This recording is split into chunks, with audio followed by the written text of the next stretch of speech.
I ride a variety of different and unique unicycles in the show, and that's really my specialty and my forte, if you will. I start out at the beginning of the show with a normal unicycle that you might see anyone ride. I say normal as in unicycles are normal, but you know, just a normal standard unicycle. And then progressively through the show, I ride different in more dangerous unicycles, starting out with a 5-foot unicycle, which is a little bit taller than a zigzag unicycle, where the wheel is actually 18 inches off to the side. So I'm not balanced on top of the wheel. I'm balanced in the mid-air with the wheel off to the side. So that's a very different and unique unicycle because I have to drop my shoulder and balance differently. And then we move up to the 4-wheel unicycle, which has 4 wheels. So it's very heavy because it's 4 times the amount of wheels on the unicycle, and one propels the other, which propels the other, which propels the other. So it's actually kind of cool because the wheels move each other.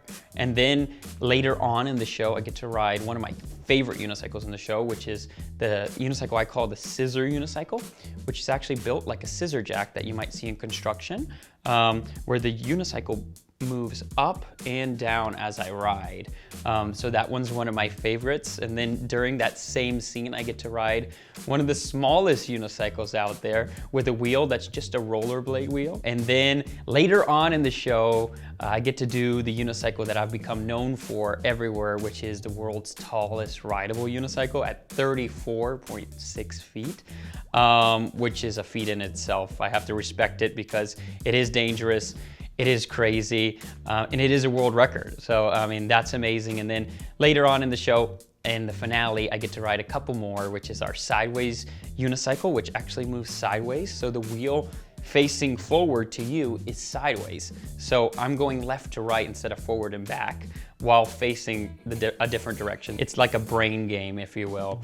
And then I ride the zigzag unicycle. Now, this is not the same zigzag unicycle as before. This is a vertical zigzag unicycle, so I'm directly under the wheel, but it's 10 feet tall. So that's the last unicycle I ride in the show. But tons of unicycles are in the show. Actually, a fun fact, there are 11 unicycles total in the show, which I think is probably a record for the most unicycles in a Ringling show.